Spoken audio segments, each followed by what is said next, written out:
नमस्कार दोस्तों, आज के हमारे इस वीडियो में हम आपके लिए संकष्टी चतुर्थी की व्रत कथा लेकर आए हैं। एक समय की बात है, किसी नगर में एक देवरानी और जेठानी रहते थे। जेठानी अमीर थी और देवरानी गरीब थी। देवरानी का पति जंगल से लकड़ियां काटकर शहर में बेचता था। अक्सर वो बीमार रहा करता था। वहीं देवरानी जेठानी के घर का सारा काम करती थी। बदले में जेठानी बचा हुआ खाना, पुराने कपड़े आदि उसे दे देती थी, जिससे देवरानी का परिवार चल रहा था। माघ के महीने में देवरानी ने तिल चौथ का व्रत किया। 5 रुपए के तिल व गुड़ लाकर तिलकूटा बनाया।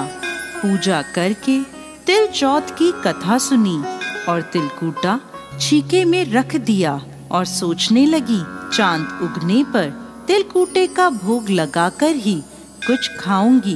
कथा सुनकर वो अपनी जेठानी के घर चली गई।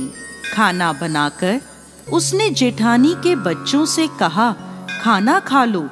तो बच्चे बोले, जब माँ खाएगी हम भी तभी खाएंगे। फिर उसने अपनी जेठ से खाना खाने को कहा तो वह भी बोले, मैं अकेला नहीं खाऊंगा, सबके साथ ही खाऊंगा। जेठानी ने देवरानी से कहा, आज तो घर में अभी तक किसी ने खाना नहीं खाया, मैं तुम्हें पहले खाना कैसे दे दूं? तुम कल सुबह जल्दी ही बचा हुआ खाना ले जाना।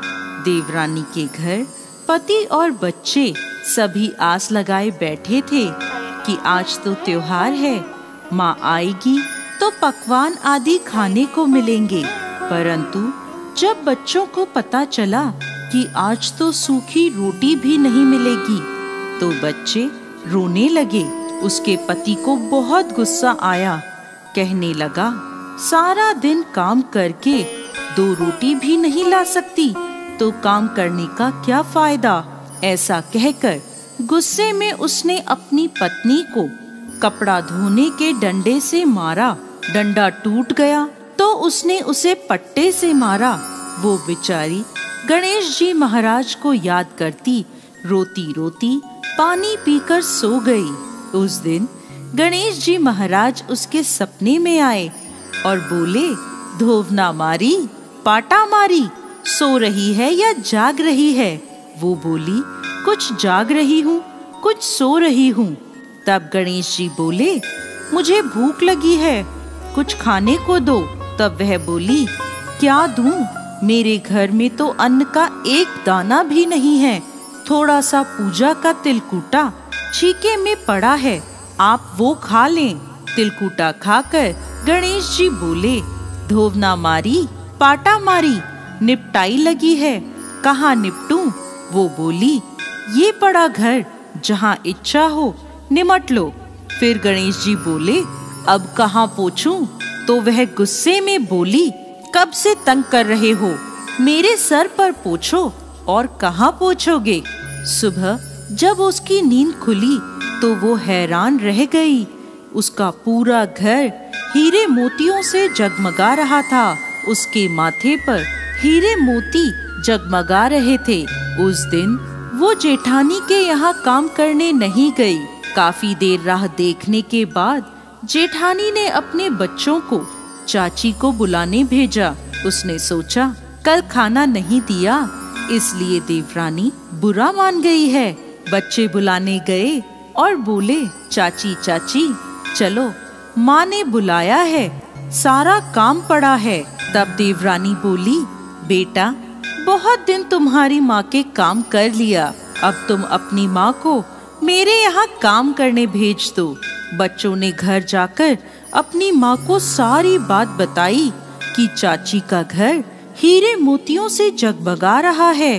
जेठानी दौड़ती हुई देवरानी के घर पहुँची और बोली, ये सब कैसे हुआ? देवरानी ने गणेश जी महाराज की सारी लीला जेठानी को बता दी। घर लौटकर जेठानी अपने पति से बोली, आप मुझे धोवने और पाटे से मारो। उसका पति बोला, अरे भली मानस, मैंने तो आज तक कभी तुम्हें नहीं मारा, अब मैं तुम्हें कैसे मार सकता हूँ। लेकिन वो नहीं मानी और जिद करने लगी। मजबूरन उसके पति ने उसे खूब मारा। जेठानी ने खूब सारा घी डालकर चूरमा बनाया और छीके में रख कर सो गई। रात को चौथ विनायक जी सपने में आए और बोले, भूख लगी है, क्या खाऊं?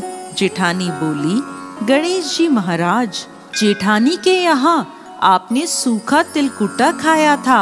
मैंने तो मेवे और देसी घी डालकर चूरमा बनाया है, छीके में रखा है, खा लीजिए। अब गणेश जी बोले, कहाँ निपटूं? जेठानी बोली, उसके यहाँ तो टूटी फूटी झोपड़ी थी, मेरे यहाँ तो महल है, जहाँ चाहे निमट लें। अब गणेश जी पूछते हैं, अब इसे कहाँ पोंछूं? जेठानी बोली, उसका तो गंदा सा माथा था, मैंने तो चमेली का तेल लगाया है, मेरे माथे पर पोंछिए। धन की लोभी जेठानी सुबह जल्दी ये सोचकर उठी कि उसका घर हीरे मोतियों से जगमगा रहा होगा, लेकिन देखा तो पूरे घर में गंदगी फैली थी, तेज बदबू आ रही थी, उसके सिर पर भी गंदगी लगी थी। वो बोली, हे गणेश जी महाराज, ये आपने क्या किया? मुझसे रूठे और देवरानी पर टूटे। जेठानी ने सफाई करने की बहुत कोशिश करी, परंतु गंदगी और फैलती गई। जेठानी के पति को जब ये मालूम चला तो वो बहुत नाराज हुआ और बोला, तेरे पास सब कुछ था, फिर भी तेरा मन नहीं भरा, देख ये तेरे लालच का नतीजा है। परेशान होकर जेठानी गणेश जी महाराज से विनती करने लगी, माफी मांगने लगी। गणेश जी बोले, देवरानी से जलने से और धन के लोभ में तुमने जो किया ये उसका नतीजा है।